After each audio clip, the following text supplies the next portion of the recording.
तो पुण्यात्मा, सत्संग के अंदर सर्वप्रथम तो ये याद दिलाई जाती है कि मनुष्य जीवन किस लिए प्राप्त होता है। मनुष्य जीवन के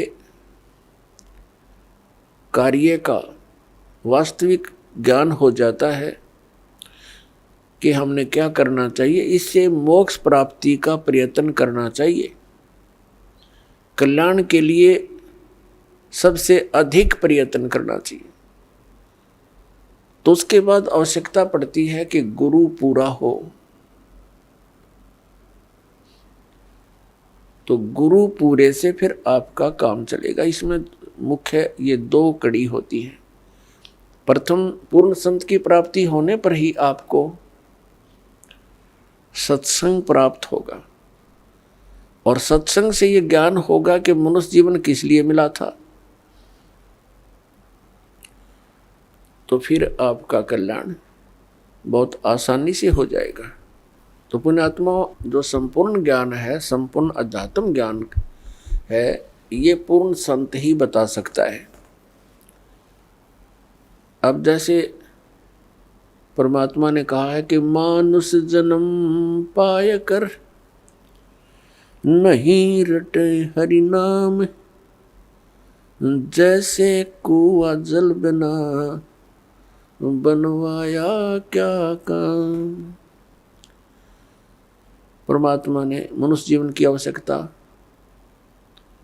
कितनी बताई है कि जो व्यक्ति, जो प्राणी मनुष्य जीवन प्राप्त करके परमात्मा का नाम जाप नहीं करता, उसकी भक्ति साधना नहीं करता, वो तो ऐसा है जैसा जल रहित कूप होता है, वेल विदाउट वाटर, बिना पानी का कुआं। उसका नाम कूप अवश्य है जिसमें जल नहीं, लेकिन गुण कूप के नहीं है। ठीक इसी प्रकार जो व्यक्ति परमात्मा की भक्ति नहीं करते, तो वो ऐसे हैं जैसे जल रहित कूप। उसका नाम मनुष्य अवश्य है, लेकिन गुण मनुष्य के नहीं हो सकते। उसके लिए सत्संग की आवश्यकता पड़ती है, और सत्संग के अंदर ये याद दिलाया जाता है कि परमात्मा की भक्ति किस लिए करें। परमात्मा की भक्ति इसलिए करें कि परमात्मा याद दिलाते हैं, साहेब से चतला ले रे मन गर्भ गुमानी। साहेब में भगवान से, परमात्मा से चतला, विशेष कसक बना भगवान की तरफ। अरे मन गर्भ गुमानी, हे अभिमानी मन, परमात्मा की तरफ लग जा। क्यों लग जा, किस लिए, क्या कारण है? ना लगने से क्या हानि है, लगने से क्या लाभ है? ना भी कमल में नीर जमा, तेरा दीना मैल बनाए। नीचे जठरा अग्नि जल थी, वहां तेरी करी सहाय। नीचे शीस चरण ऊपर को, वो दिन याद कराए। दांत नहीं जब दूध दिया था, अमी महारस खाए। बाहर आया भरम बुलाया, बाजे तोर सनाए। तू ही तो छोड़ दे, अब चला अधम किस राय। दाई आई घुटी प्याई, माता गोद खिलाए।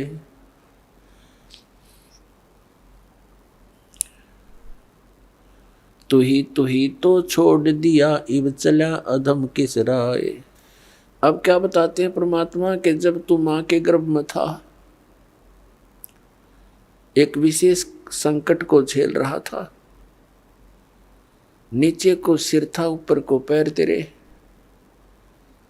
और जब आपत्ति आती है, ये प्राणी परमात्मा को याद अवश्य करता है माँ के गर्भ में इस प्राणी को पूरी चेतना होती है कि मैं किस कारण से इस जेल में फंसा हूं।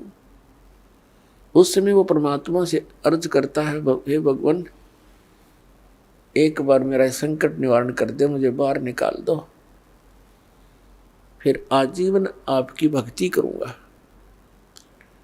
2 रोटी के लिए धंधा भी करूंगा, मालिक तेरी भूल नहीं करूंगा। उस समय उसको अपने पिछले जन्म जन्मांतर की फिल्में देखने को मिलती हैं अपने ही अंतःकरण में,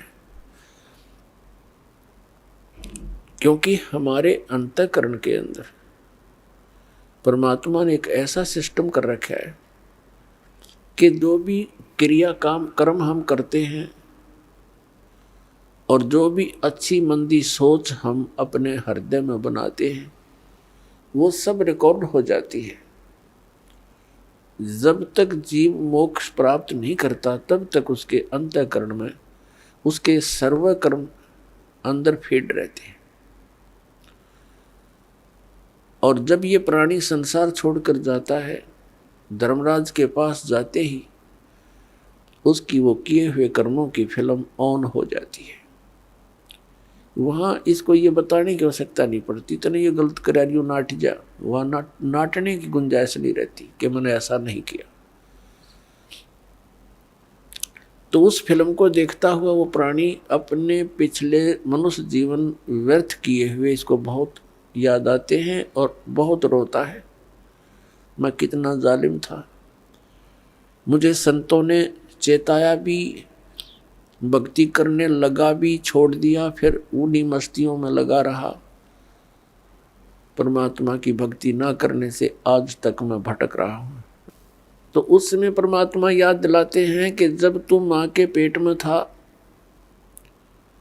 जब तो तू करा था, हे भगवान तू ही है सब कुछ, और आप एक बार मुझे इस माँ की कैद से, पेट की कैद से बाहर निकाल दे, आपको कभी नहीं बोलूंगा। तो यहां परमात्मा कहते हैं बाहर आया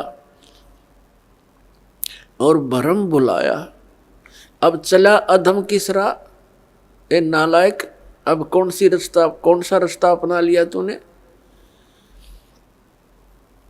क्या बताते हैं कि 12 वर्ष खेलते बीते, लीना ब्याह करवा। पहले बचपन में ब्याह हो जाते थे, उस समय की वाणी है ये।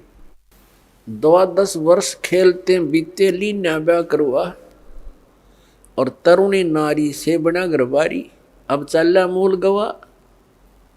परमात्मा ये नहीं कहते कि ब्याह ना करवाओ, कहने का भाव यू है कि इससे काम ना लगे रहो, इस मनुष्य जीवन के एक मुख्य कार्यों को और इसमें साथ जोड़ लो, और उसके बिना तो ये सारा काम व्यर्थ है, और उसके साथ हो जाने से सारी सफलता। जब व्यक्ति महादुखी हो जाता है, अपने सतर के सब प्रयत्न ये कर लेता है, चाहे राजा भी क्यों न हो, तो उसको भगवान की आवश्यकता महसूस होती है। राजा लोग भी परमात्मा के लिए साधु संतों के पास जाते हैं, आशीर्वाद प्राप्त करते हैं। तो परमात्मा हमें याद दिलाने आते हैं कि तुम भिखारी क्यों बनो, वो साधु क्या करते हैं, वो भी तो भगवान की भक्ति करते हैं, तुम भी करो, तुम स्वयं धनी बनो उस भक्ति का, याचक क्यों बनो तुम। तो वह हमारे समझ में नहीं आई, क्योंकि हम मिसगाइड गणे कर रखे हैं। हमने सोच ये रखा है कि भक्ति तो वो लोग करते हैं जो गुफाओं में बैठे, भक्ति तो वही कर सकते हैं जो बिल्कुल घर त्याग कर जंगल में जा बैठे हुए फरी हैं। वह फरी नहीं है, वो तो आपसे भी दुखी है। तो परमात्मा हमें याद दिलाते हैं कि तरुणी नारी से गरबारी और चाला मूल गवा। मूल का अर्थ है जो अपने मनुष्य जीवन के श्वास रूपी पूंजी, जो मूल धन तुझे प्राप्त हुआ था। ये मनुष्य जीवन के जितने श्वास हैं ये आपका धन है, ये मूल धन है। और इस मूल धन से हमने आगे व्यापार करना था, सौदा करना था और इसको दुगना तिगना चौगुना करना था। परमात्मा कहते हैं कि 3 लोक और भवन चतुर्दश सब जग सौदे आही, और दुगने तिगने और किए चौगने और किन्हु मूल गवाही। 3 लोक और भवन चतुर्दश ये सभी अपने सौदे के लिए आए हुए। जैसे कोई व्यक्ति विदेश चला गया या दूसरे शहर में चला गया 2, 4, 10 लाख रुपए लेकर व्यापार करने के उद्देश्य से कि उनकी 10 के 20 बनाऊं, अपने नेक नीति से कमाऊं, और वो उन पैसों से ही जाकर के होटल में मौज मस्ती कर रहा है, व्यापार कर नहीं रहा, बिजनेस कर नहीं रहा, तो उस मूल धन को खर्च रहा है, उसको बर्बाद कर रहा है और एक दिन कंगाल होकर स्वदेश लौट आएगा और किसी के मजदूर लगेगा। और दूसरा व्यक्ति उन 10 लाख रुपयों से सौदा खरीदता है, बेचता है, दुगने तिगने कर रहा है, तो उसने उसका यथार्थ लाभ प्राप्त कर लिया।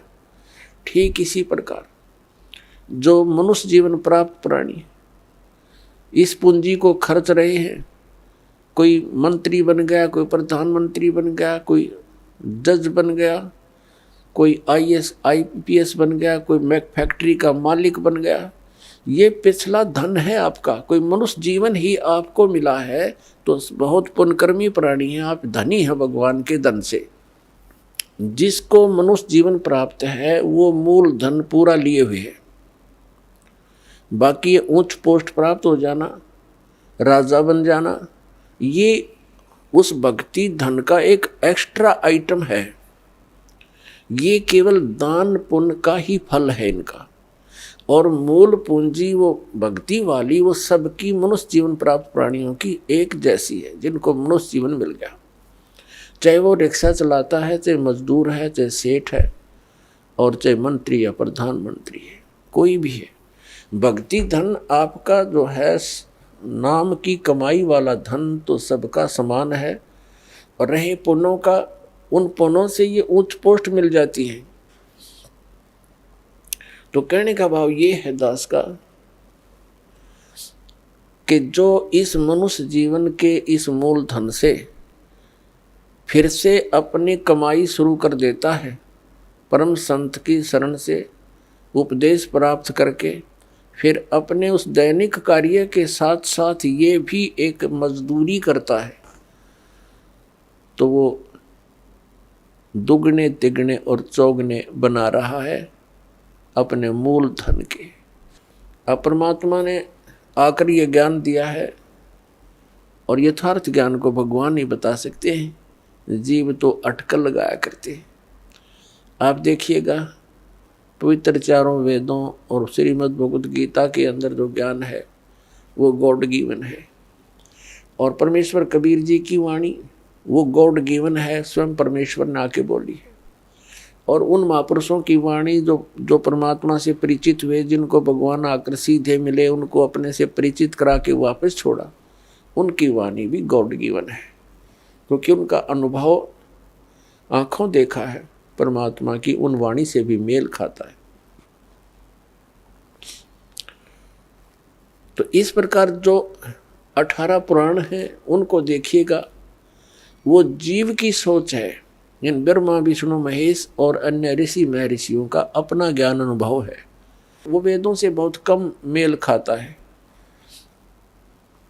तो इस प्रकार हमने अन्य के अनुभव को अपने भक्ति मार्ग में सहयोग में नहीं लेना है, आधार नहीं मानना है।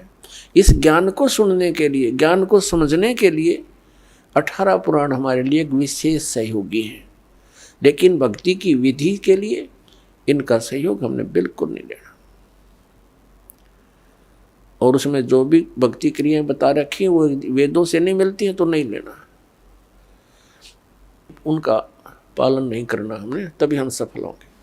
तो क्या बताते हैं, ये मनुष्य जीवन जब तक आपके पास है तो आप इससे ये लाभ उठा सकते हो। क्या बताया है कि लोहे जैसा ताव जात है, ये काया दे सराही, और 3 लोक और भवन चतुर्दश सब जग सौदे आही। जैसे कारीगर लोहे को गर्म करता है, उसको इतना गर्म कर देता है बहुत अधिक, और फिर उसको निकाल कर तुरंत उस पर चोटें लगाता है। गरम गरम लोहे पर चोट लगा करके वो जो वस्तु बनाना चाहता है बना सकता है। लोहे के जरा से भी ठंडा होने के उपरांत उसके ऊपर चाहे पूरे गणने झाड़ ले, चाहे घन मार ले, उसका कोई लाभ नहीं होगा। वो टेढ़ा मेढ़ा बन जाएगा, वो वस्तु नहीं बनेगी जिसके लिए प्रयत्न किया गया था। तो ये मनुष्य जीवन जिसका शांत हो जाएगा, जब तक मनुष्य जीवन है ये लोहा गर्म है, इस पर राम नाम की चोट मार के आप जो बनाना चाहते हो बना सकते हो। जब ये ठंडा हो जाएगा, मृत्यु हो जाएगी, फिर कुछ नहीं हो, चाहे पाछे इसके श्राद्ध निकालते रहियो, वो तो ठंडा होने के बाद चोट मारनी है। और चाहे उसकी 13वीं करते रहियो, 13वीं 17वीं, वो तो लोहा ठंडा होने के बाद व्यर्थ प्रयत्न कर रहे हो। तो यहाँ क्या बताते हैं, 3 लोक और भवन चतुर्दश सब जग सौदे आही, दुगने तिगने किए चौगने किन्हु मूल गवाही। किसी ने तो दुगने तिगने चौगने कर लिए मनुष्य जीवन से सतभक्ति करके, और किन्होंने मूल का नाश कर लिया, मूल गंवा दिया, यानी मनुष्य जीवन को यही फूफर करके अन्य क्रियाओं में ही व्यर्थ कर गए, उन्होंने मूल धन का नाश कर दिया। अब भक्ति न करने से क्या हानि होगी। नर से तीतू पशुआ की जय, गद्दा बैल बनाई, ये 56 भोग कहाँ मन मूर्ख, कित कुरडी चरने जाई।